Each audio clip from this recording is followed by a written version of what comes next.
విశాఖ తీరం మరో great India festival కు సిద్ధమైంది. ఇవాళ సాయంత్రం లైట్ హౌస్ ఫెస్ట్ 3.0 ప్రారంభం కానుంది. భారతీయ ప్రకాశ్ స్తంభ్ ఉత్సవ్ పేరుతో కేంద్ర ఓడరేవుల శాఖ ఈ వేడుకలు నిర్వహిస్తోంది.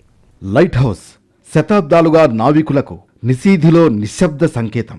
సాంకేతిక అభివృద్ధి పుంతలు తొక్కుతున్న దీపస్తంభాలను కొనసాగించడానికి ఇదే కారణంగా చెప్పొచ్చు. బ్రిటిష్ కాలం నాటి చట్టాలను మార్పు చేసి 2021లో కేంద్ర ప్రభుత్వం కొత్త యాక్ట్ తెచ్చింది. దీని ప్రకారం లైట్ హౌస్లు కేవలం నావిగేషన్కే పరిమితం కాకుండా పర్యాటక, సాంస్కృతిక కేంద్రాలుగా అభివృద్ధి చేయాలని తలపెట్టింది. పబ్లిక్ ప్రైవేట్ పార్ట్నర్షిప్ ద్వారా లైట్ హౌస్ల అభివృద్ధి భారత తీర ప్రాంతాల సాంస్కృతిక వైభవాన్ని ప్రపంచానికి పరిచయం చేయడం ముఖ్య ఉద్దేశమని చెప్పాలి. దేశవ్యాప్తంగా ఉన్న 75 చారిత్రక లైట్ హౌస్లను పర్యాటక కేంద్రాలుగా తీర్చిదిద్దడం, తద్వారా స్థానిక ఆర్థిక వ్యవస్థను బలోపేతం చేయడం ముఖ్య ఉద్దేశం.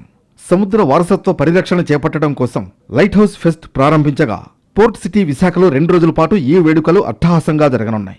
ఇందుకోసం బీచ్ రోడ్లోని ఎంజీఎం పార్క్ సిద్ధమవ్వగా భారత మాజీ ఉపరాష్ట్రపతి వెంకయ్యనాయుడు చీఫ్ గెస్ట్ గాను, కేంద్ర మంత్రి సురేష్ గోపి సైతం హాజరు కానున్నారు. భారతదేశంలోని చారిత్రక లైట్ హౌస్లను పర్యాటక కేంద్రాలుగా అభివృద్ధి చేయాలనే లక్ష్యంతో కేంద్ర పోర్ట్లు, నౌకాయాన మరియు జలమార్గాల మంత్రిత్వ శాఖ తలపెట్టిన వినూత్న కార్యక్రమమే లైట్ హౌస్ ఫెస్టివల్.